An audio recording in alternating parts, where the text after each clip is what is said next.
noticia en profundidad. Un placer acompañarles. Soy Tatiana Pérez, estoy con ustedes desde nuestra sede central en Caracas, en Venezuela. A partir de este momento, en la próxima hora, 3 temas son noticia. Lo vemos primero a través de titulares. El primero de ellos es noticia argentina. Con anuncios de tarifazos en el servicio público y más recortes laborales en el sector también público. Así recibe este pueblo el 2018. Tenemos el análisis. Segundo tema que es noticia, Chile, se cumplen 10 años del asesinato del mapuche Matías Catrileo por parte de un carabinero. Su nombre, su lucha son símbolo de resistencia de un pueblo indígena que exige ser reconocido. Tenemos el análisis. Y tercer tema que es noticia, hay en titulares, Irán, movilizaciones multitudinarias a favor del gobierno, protestas en su contra por supuestas dificultades económicas. El presidente de esta nación, Hassan Rouhani, denuncia injerencia de Estados Unidos y sus aliados en la región. De hecho, este miércoles el presidente Trump anuncia su apoyo a quienes protestan. Tenemos el análisis en noticia que así comienza. Bienvenidos, bienvenidas.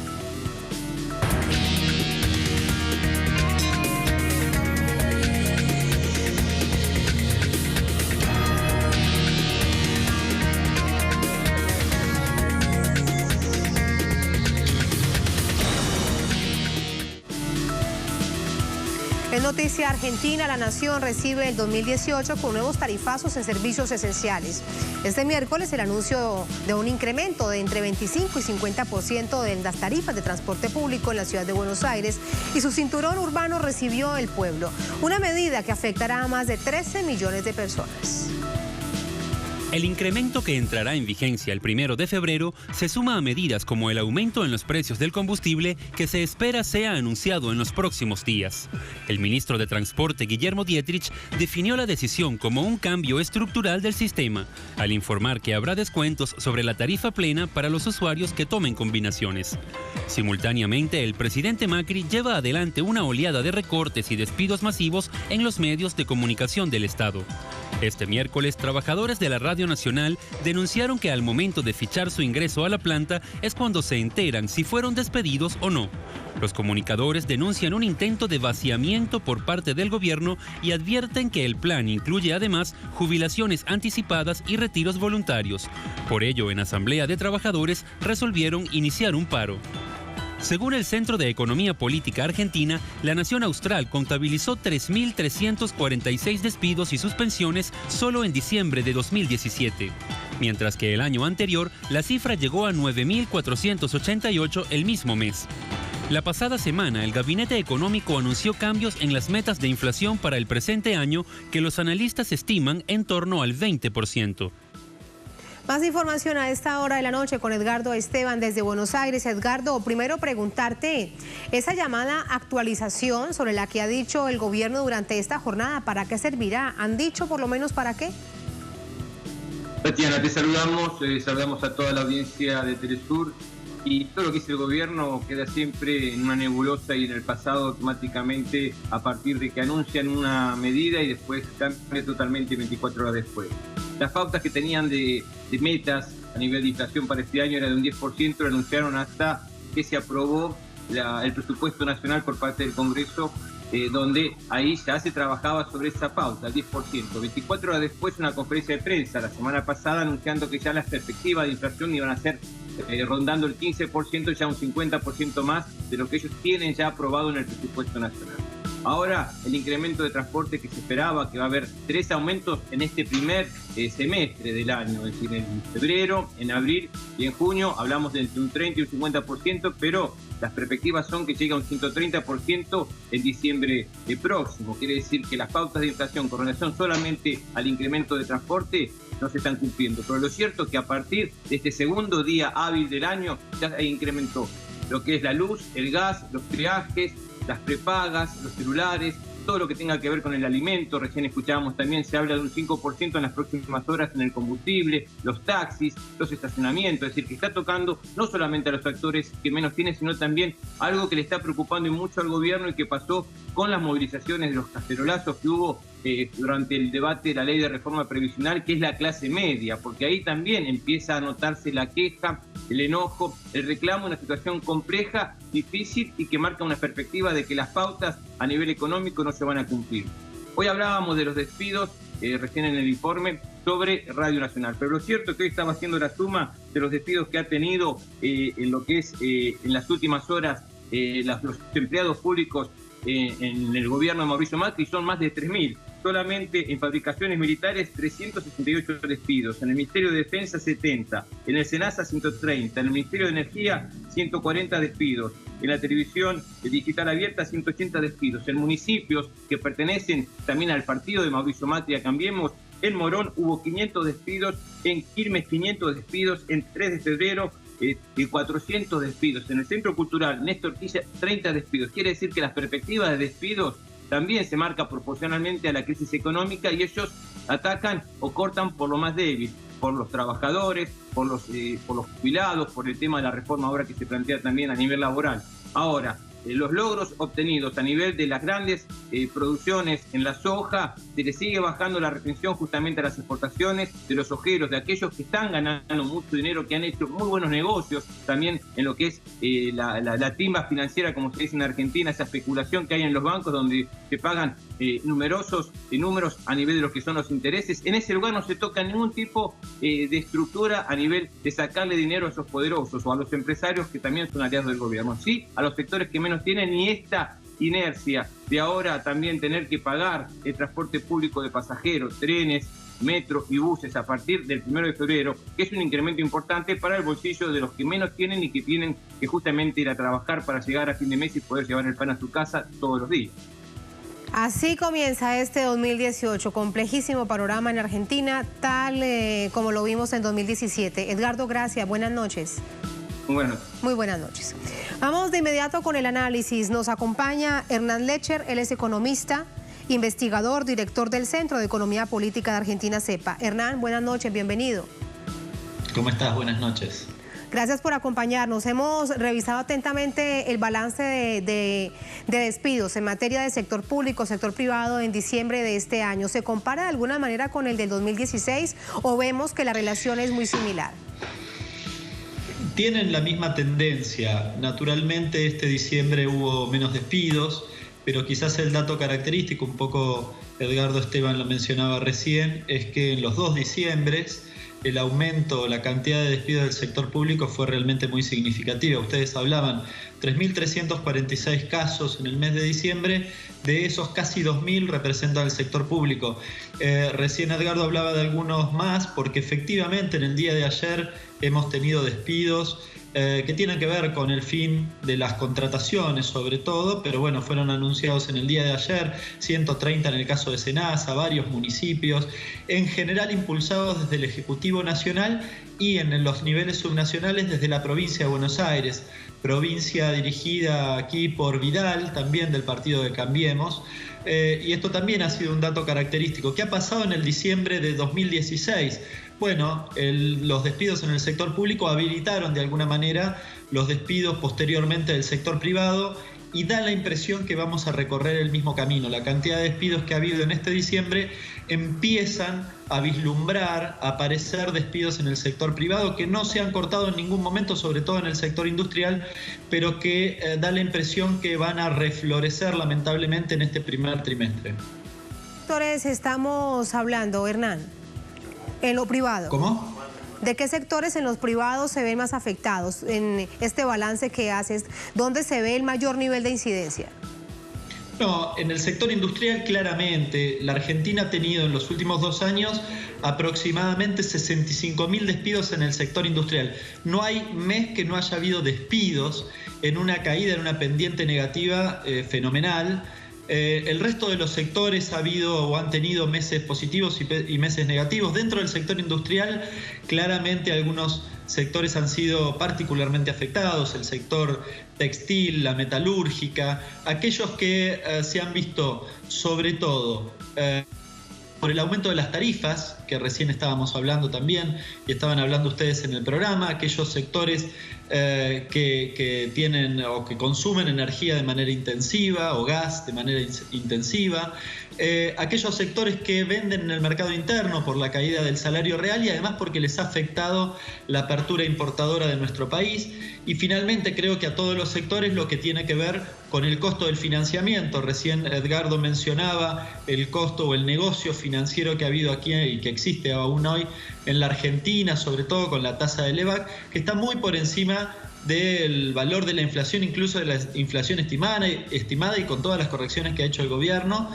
pero de todas formas está muy por encima, con lo cual es más atractivo finalmente dedicarse al negocio financiero que dedicarse a producir. Esto es una realidad de los últimos 2 años, no ha cambiado en este último tiempo, no ha cambiado en el mes de diciembre y no da la impresión que vaya a cambiar lamentablemente en el futuro.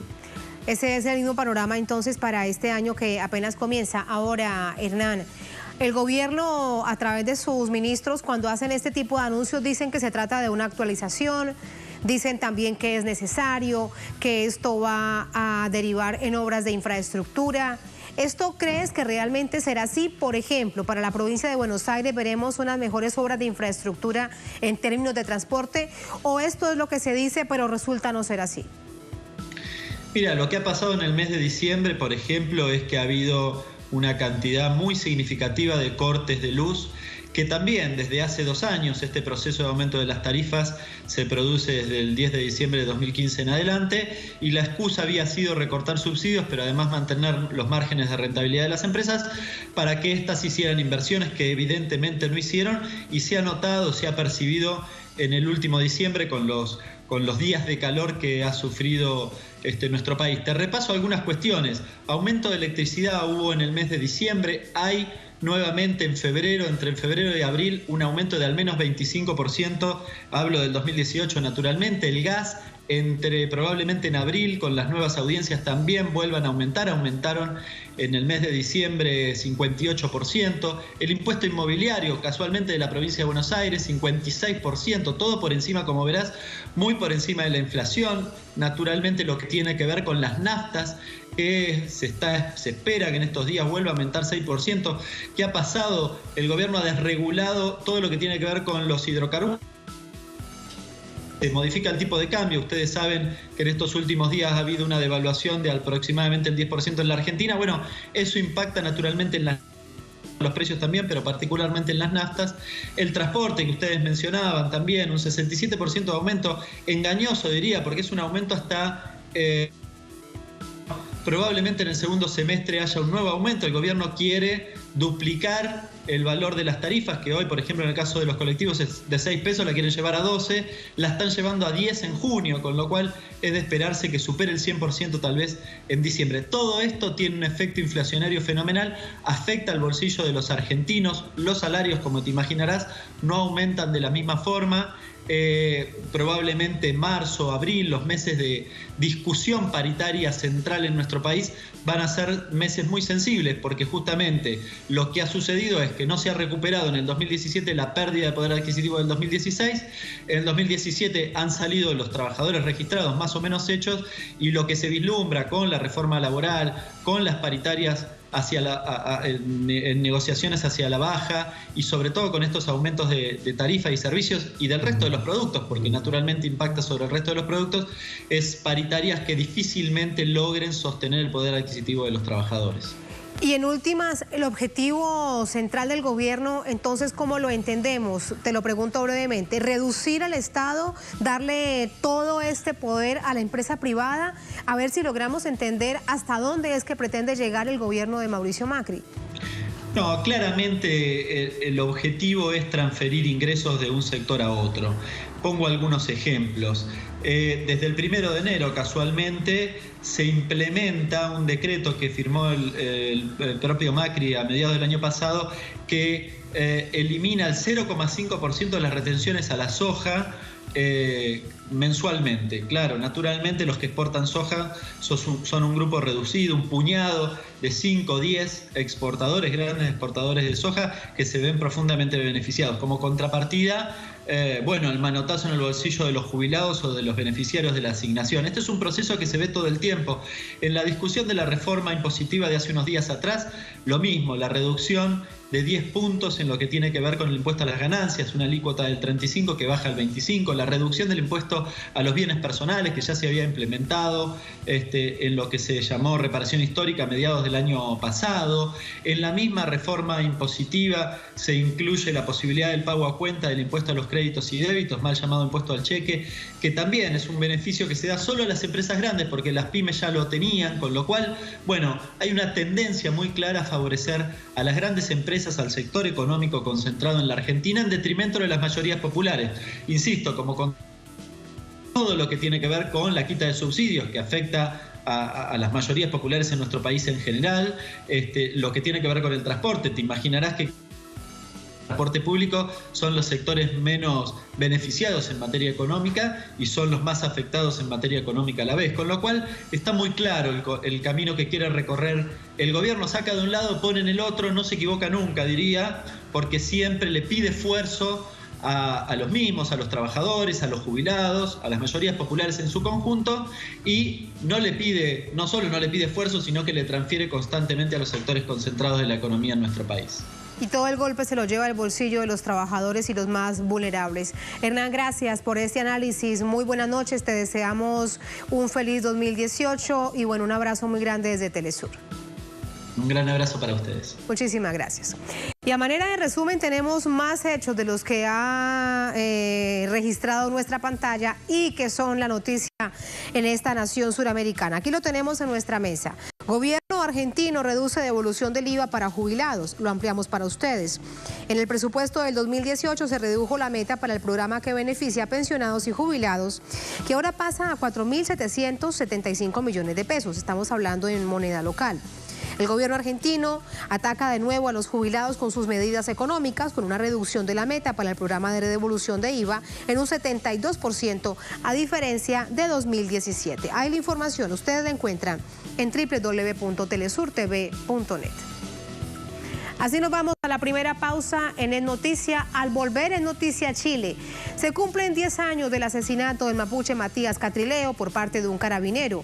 Su nombre y su lucha son símbolo de resistencia de un pueblo indígena que exige ser reconocido. Tenemos el análisis al volver en Es Noticia.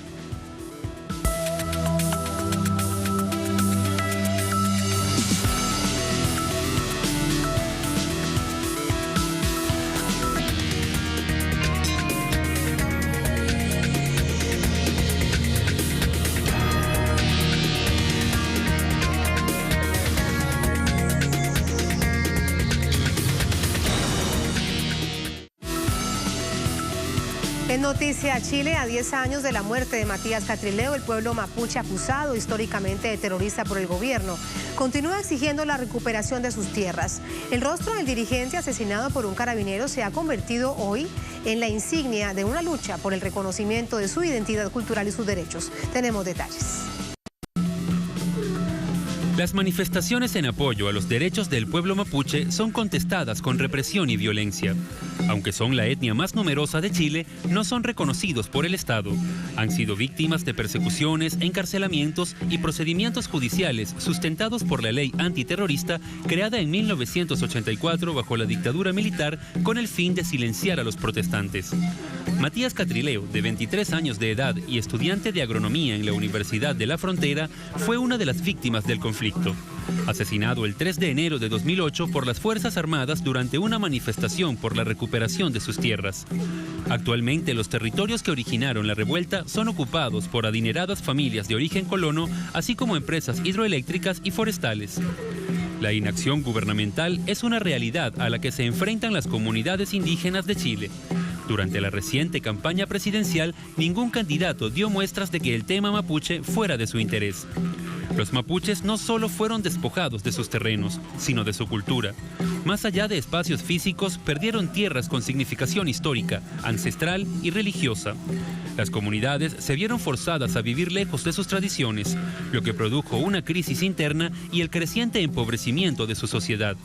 Hoy el pueblo mapuche y chileno recuerdan en la lucha y la memoria la batalla del joven que entregó su vida luchando por la justicia de los pueblos originarios.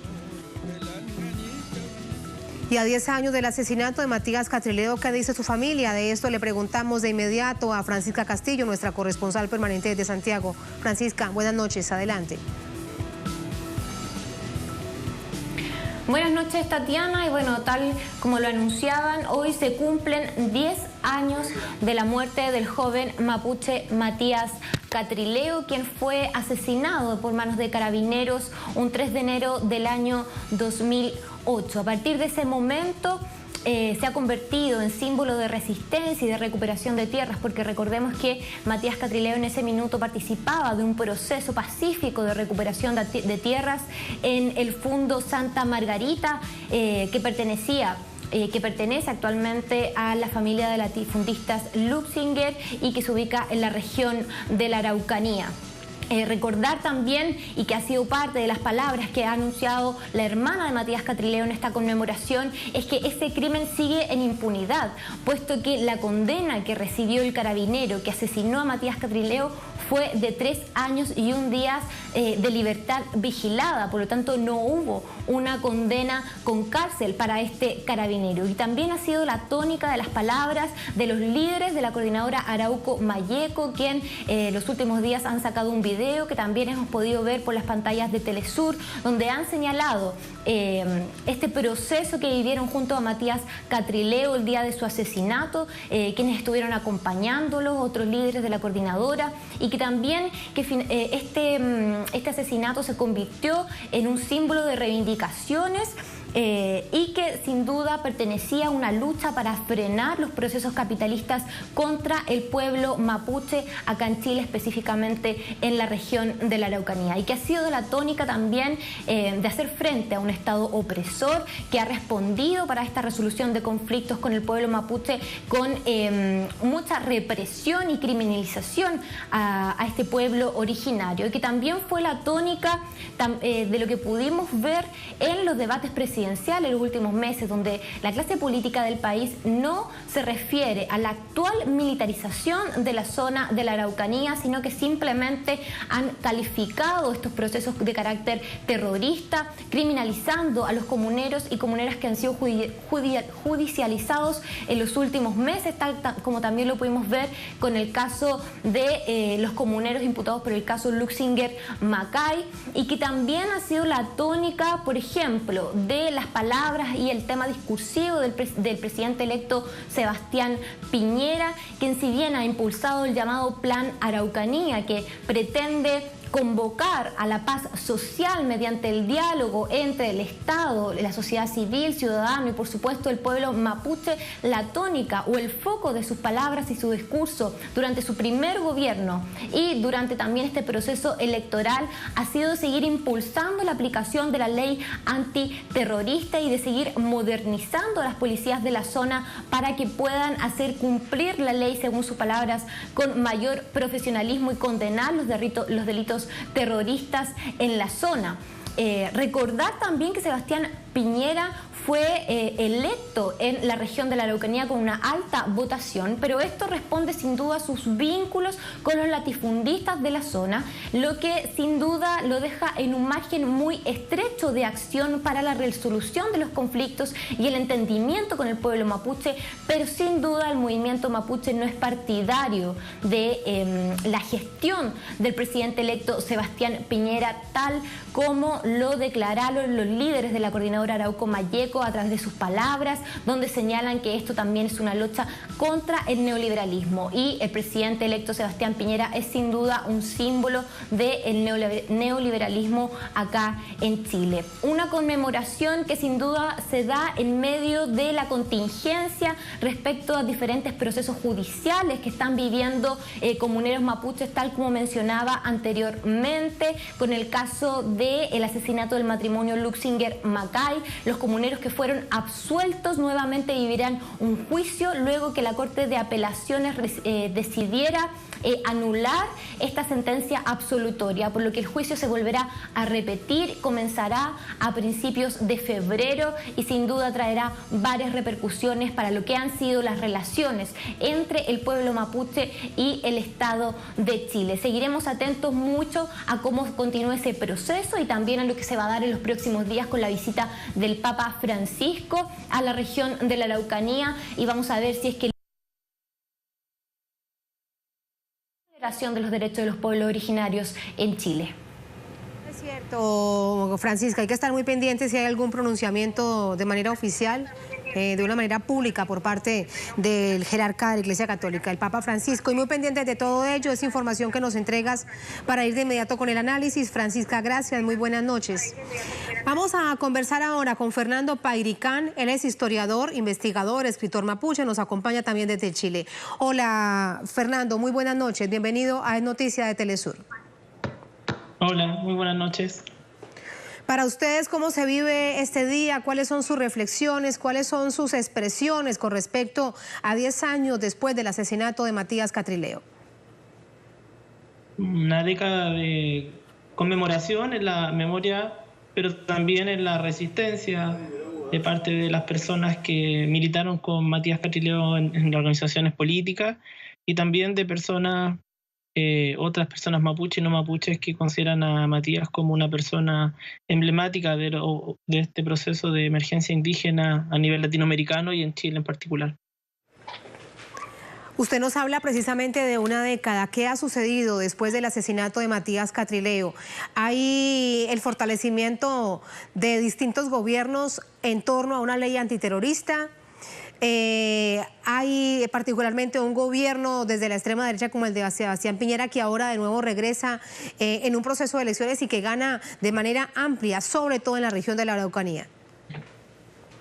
Hay una continuidad de la política de seguridad pública de parte del Estado, una política diseñada bajo el gobierno de Ricardo Lagos, miembro del Partido Socialista, prolongada bajo el gobierno de Michelle Bachelet, también socialista, bajo el gobierno de Sebastián Piñera, de Renovación Nacional, y luego bajo este actual gobierno de Michelle Bachelet, también socialista. Creo que hay una continuidad de una política que posiciona el ejercicio de la represión política hacia un movimiento que busca sus derechos sociales y derechos humanos, como el derecho a la autodeterminación, por sobre el diálogo político. Y creo que eso es un poco, a grandes rasgos, una característica de la relación entre el Estado chileno y los pueblos originarios. Otra de las líneas es que se ha ido asentando a raíz de las transformaciones de las políticas públicas de parte del Estado hacia un mundo de carácter multicultural, donde pareciera en Chile que existen avances, que algunos sí lo hay,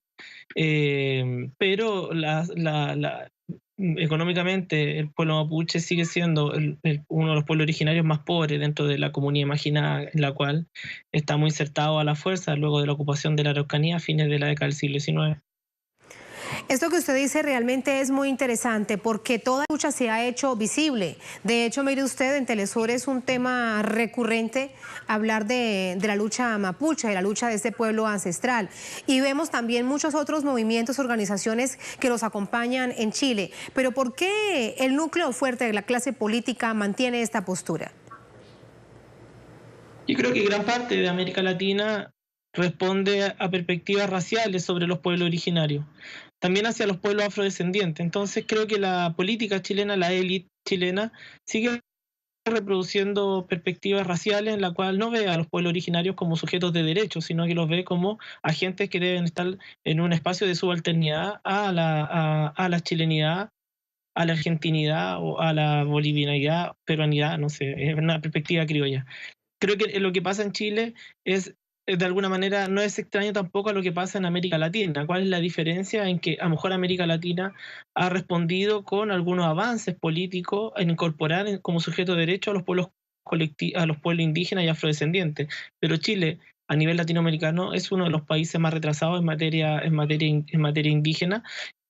Es un país que está lejos de poder avanzar hacia el convenio o hacia la declaración de la ONU del año 2007 y llevar a la práctica el convenio 169 de la OIT como corresponde, sin algunos vacíos legales, resquicios legales que el Estado ha colocado bajo el gobierno de Piñera en este convenio 169, como el derecho a que sean vinculantes las consultas indígenas.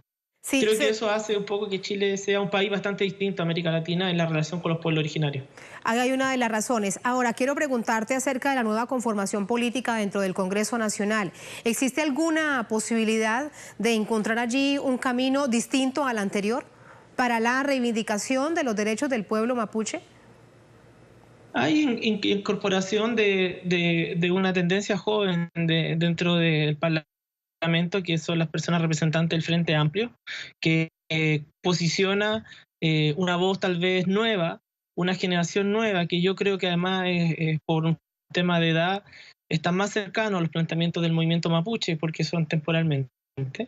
En otro ámbito, creo que si bien Francisco Buenchumilla es miembro de la Democracia Cristiana, de los partidos de gobierno, en su último libro que ha publicado, que es Hacia el Estado Plurinacional, plantea la necesidad de ir avanzando en algunos acuerdos políticos y sobre todo de poner pilares para poder construir un Estado de plurinacionalidad. Por tanto, me parece que si bien no hay una correlación de fuerza favorable al movimiento mapuche autonomista, sí hay posibilidades de tal vez avanzar en algunos espacios y revertir en algo la segregación política hacia los pueblos originarios en Chile. Con ello te despido, pero ¿se trata de un avance encontrando nuevos caminos desde la perspectiva política o desde qué ámbito? El movimiento mapuche es autónomo.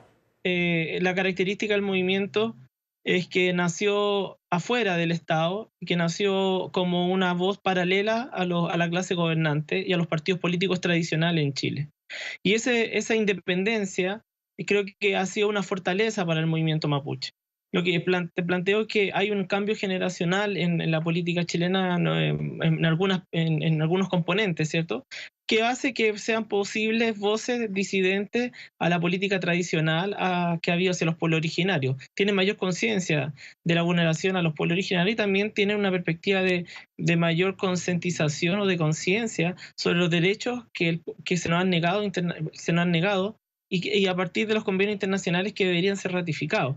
Por tanto, creo que hay un espacio de maniobra tal vez para el movimiento mapuche si se busca alianzas con estos sectores de carácter más de avanzada, como las personas que ubicaban en el Frente Amplio, o también personas como Francisco Buenchumilla, que han planteado, por lo menos en un libro, que están interesados en generar puentes para un nuevo trato y para una nueva etapa de la relación entre los pueblos originarios y el Estado chileno. Claro, ahora con esta pregunta te despido. Si algo desea hacer realmente un gobierno en términos de reivindicación por un pueblo mapuche, ¿qué debería hacer? ¿Qué debería hacer lo primero, Fernando?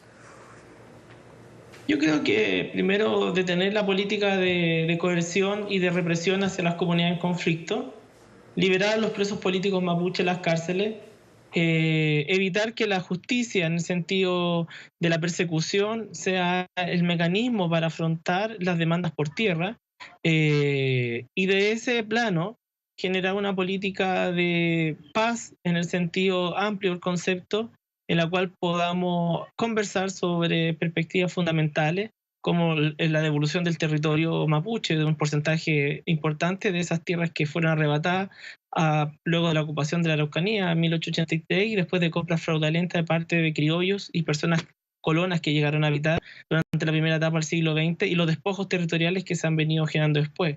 Sobre ello también es fundamental, y eso lo plantea el movimiento mapuche, que las forestales siguen siendo uno de los agentes más destructivos del ecosistema y una de los imperios económicos en el país, perteneciente a una de las 3 familias más millonarias de Chile, en la cual ha generado un impacto en el ecosistema y medioambiental posibles de poder revertir en un corto plazo. Por lo tanto, las plantaciones forestales son un agente del modelo exportador capitalista que ha generado consecuencias medioambientales y también culturales y políticas y sociales en el pueblo mapuche sin precedentes en estos últimos 20 años.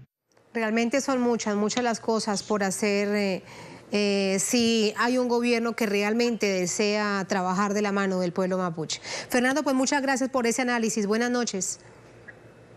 Buenas noches, muchas gracias. Muchas gracias, buenas noches, gracias a usted.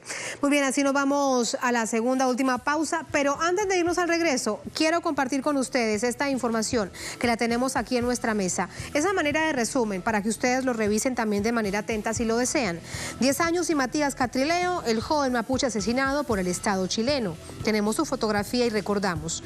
El 3 de enero de 2008, el estudiante de 23 años se encontraba participando de una manifestación en el marco de la recuperación de las tierras usurpadas por el Estado chileno cuando fue acribillado por la espalda. Hoy el pueblo mapuche y chileno lo recuerdan en la lucha y la memoria. Y tenemos además fotografías que dan cuenta de ese momento y también un contexto muy importante para entender por qué se da cuenta hoy de esta manera simbólica de 10 años del asesinato de Matías Catrileo. Tenemos allí esta información. Muy bien, así nos vamos a la última pausa en el Noticia. Al volver en Noticia, Irán. Movilizaciones multitudinarias a favor del gobierno de Hassan Rouhani. Protestas en su contra por una supuesta dificultad económica. El presidente de la nación denuncia injerencia de Estados Unidos y sus aliados en la región.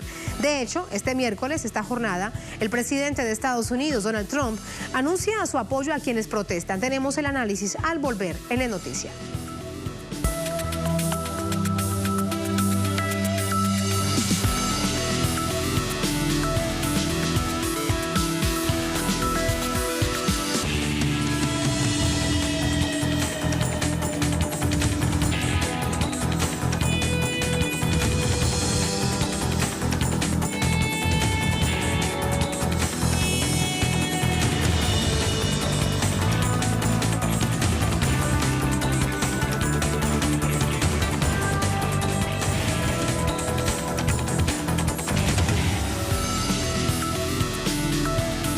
Noticia Irán, este miércoles el pueblo iraní se volcó a las calles en diferentes ciudades para rechazar la ola de violencia que se ha registrado en el país en los últimos días. Las movilizaciones también se dieron en contra de la injerencia extranjera y en respaldo a sus autoridades.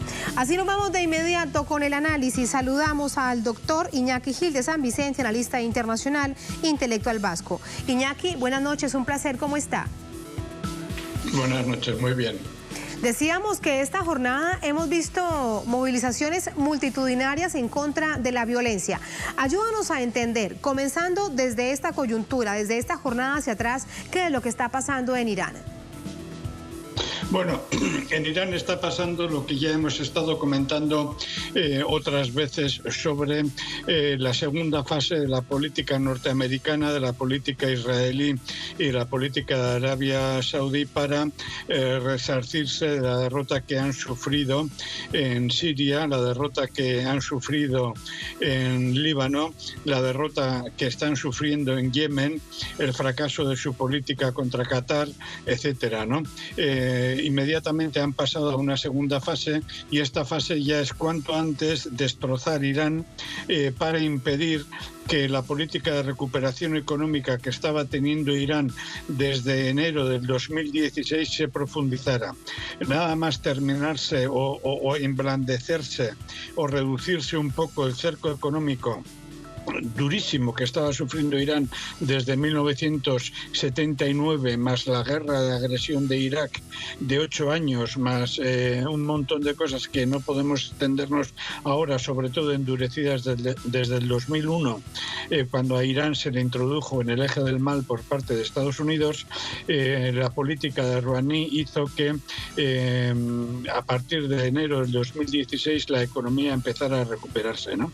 Empezó a recuperarse. Por ejemplo, la inflación bajó del 40 al 10%, los flujos económicos volvieron a entrar, los flujos financieros se reactivaron, la llegada de tecnología se permitió, etcétera, y eso, la venta venta de hidrocarburos, la venta de petróleo se recuperó. Eso hizo que la economía iraní creciera en un aspecto espectacular, alrededor de un 12,5%, ¿no?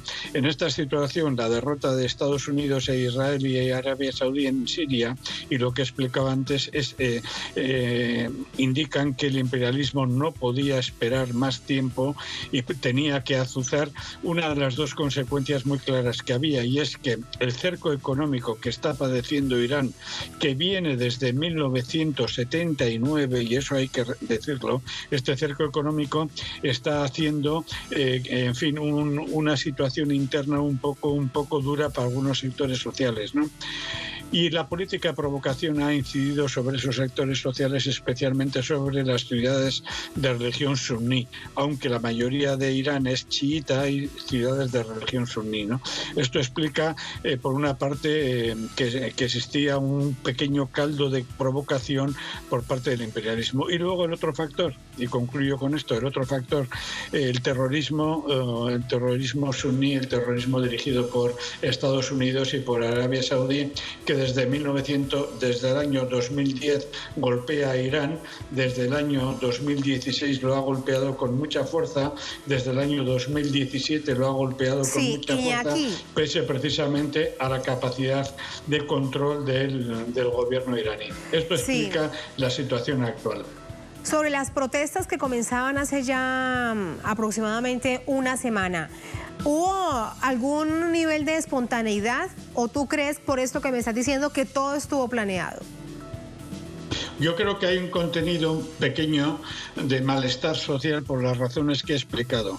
La política económica de Rouhani ha sido muy fructífera, ha sido muy buena, pero no ha dado tiempo, no ha llegado a tiempo al pueblo, a una parte del pueblo, no ha llegado a tiempo porque se han centrado básicamente en recuperar la producción de petróleo, en recuperar la producción tecnológica, en recuperar la llegada de capital iraní que estaba digamos, apresado en los bancos occidentales, y una recuperación política, económica, no ha llegado a tiempo, insisto, en los años que ha necesitado y que ha estado Irán cercado económicamente, ¿no? Entonces, esto ha hecho que exista un caldo de cultivo en sectores populares que periódicamente hacían resistencias, hacían huelgas, etcétera, etcétera.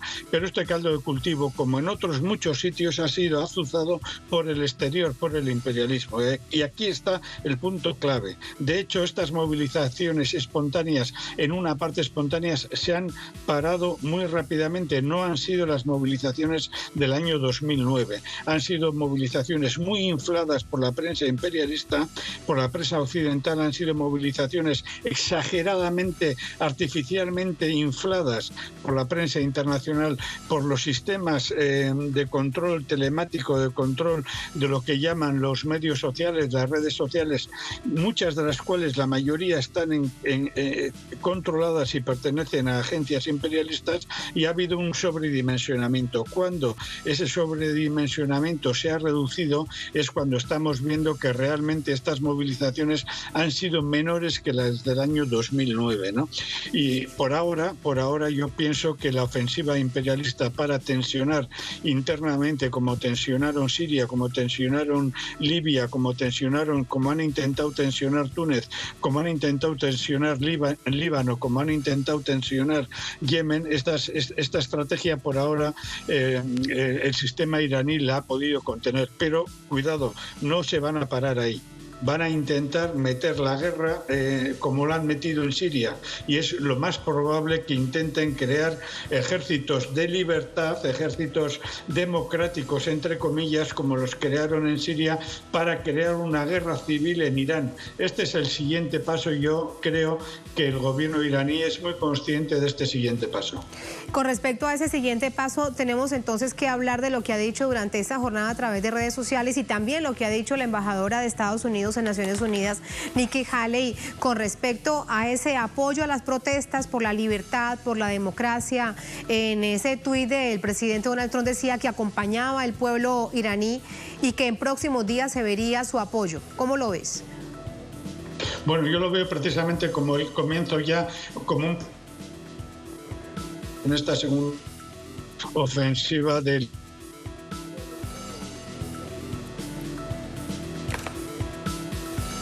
Hemos perdido momentáneamente a Iñaki Gil de San Vicente. Lamentablemente le pido a la producción que lo ubiquemos de nuevo rápidamente. Es importante seguir profundizando en lo que significan esas movilizaciones de protesta y de otro lado esas multitudinarias movilizaciones que hemos visto durante esta jornada en Teherán, en otras importantes ciudades de esta nación persa. Mientras hacemos esto, vamos a revisar la mesa para compartir con ustedes información. Miren, por ejemplo, la postura que ha tomado Rusia. La tenemos aquí en nuestra multiplataforma. Lo ampliamos para ustedes el titular. Rusia rechaza llevar protestas en Irán al Consejo de Seguridad. Ahí está.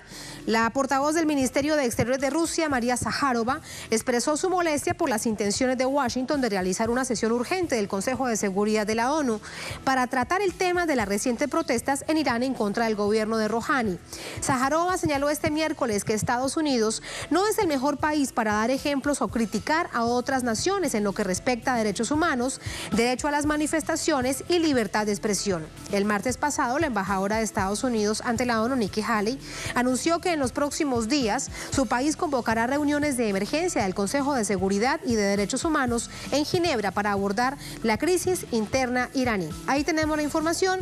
Y de nuevo, nos conectamos con Iñaki Gil de San Vicente para seguir conversando con él a propósito de todo esto que ha venido registrándose durante esta jornada. Iñaki, de nuevo con nosotros.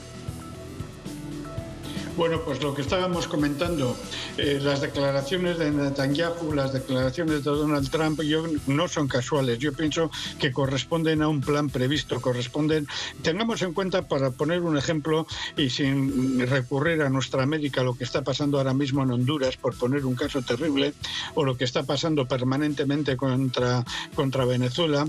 Tengamos el caso de las famosas revoluciones naranjas del este europeo, ¿no? Fue un antecesor muy claro, un antecedente muy claro de lo que iba a venir luego posteriormente en Libia, en Siria, etcétera, ¿no? Y eso en parte es lo que se está intentando hacer ahora con las llamadas primaveras árabes, adecuadas en este caso a Irán, ¿no? Y en otra escala, lo que, salvando algunas distancias, pero en esencia lo mismo, se ha aplicado a partes grandes de nuestra América, ¿no?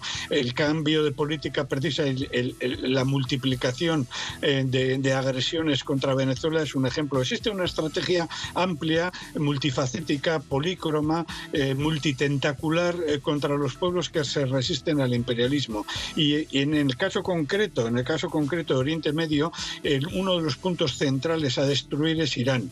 ¿Por qué? No solamente por la vieja rivalidad histórica que recorre todo el mundo y toda la historia musulmana entre chiitas y sunitas, eso es una parte pequeña, sino por el significado que está teniendo ahora Irán como uno de los extremos de la nueva ruta de la seda que se está desarrollando entre China, entre Rusia, entre Irán y otros países que se están apuntando, ¿no? Conforme este proyecto siga para adelante, el poder de Occidente va a ir mermando, porque va a conectar precisamente con otros países, con Argelia, por ejemplo, y con lugares de otros países, va a conectar directamente con nuestra América y va a hacer un corredor al sur de Europa y al sur de Estados Unidos, que va a ser un golpe demoledor contra la potencia imperialista, ¿no? Precisamente el planteamiento militar y el planteamiento político de Donald Trump en los últimos documentos sobre la estrategia de defensa nacional norteamericana van en ese sentido, ¿no? Y es ahí donde tenemos que ubicar la política de agresión desesperada contra Irán para destruir a Irán cuanto antes, porque si Irán consigue recuperarse de esta ofensiva, de este ataque, la dinámica de la ruta de la seda se va a profundizar y se va a ampliar, e Irán se va a fortalecer incluso en el sentido democrático interno, ¿no? Y esto veremos para Occidente además, es un golpe muy serio. Claro, y veremos además cómo se mueve la geopolítica en una región tan convulsa del mundo. Ahora, Iñaki, con respecto al Consejo de Seguridad, Estados Unidos dice que llevará una resolución, que llevará el tema, muy probablemente así será, pero ¿crees que pueda proceder, que salga algo de allí? Ahora, lo mismo te preguntaría también para el Consejo de Derechos Humanos en Ginebra. Bueno, yo creo que en el Consejo de Seguridad ya la alianza que existe, que es una alianza de supervivencia, hay que decirlo muy claro, es una alianza de supervivencia entre China y Rusia y otros países para parar el poder que tiene Gran Bretaña, que tiene Alemania, que tiene Europa, que tiene Estados Unidos en el Consejo de Seguridad, ¿no? Ya lo pararon este poder con respecto a Siria, no lo pararon y ahí fue un error estratégico con respecto a Libia en su momento cuando permitieron que el Consejo de Seguridad impusiera restricciones militares a Libia, aprendieron de ese error, lo pararon con respecto a Siria. Yo creo que es muy posible que lo paren con respecto a la agresión que está sufriendo Irán en estos momentos, ¿no? De hecho, ya lo han dicho claramente, lo ha dicho claramente Rusia, ¿no? En cuanto a la declaración sobre los derechos humanos, pues bueno, estamos en la de siempre, ¿no?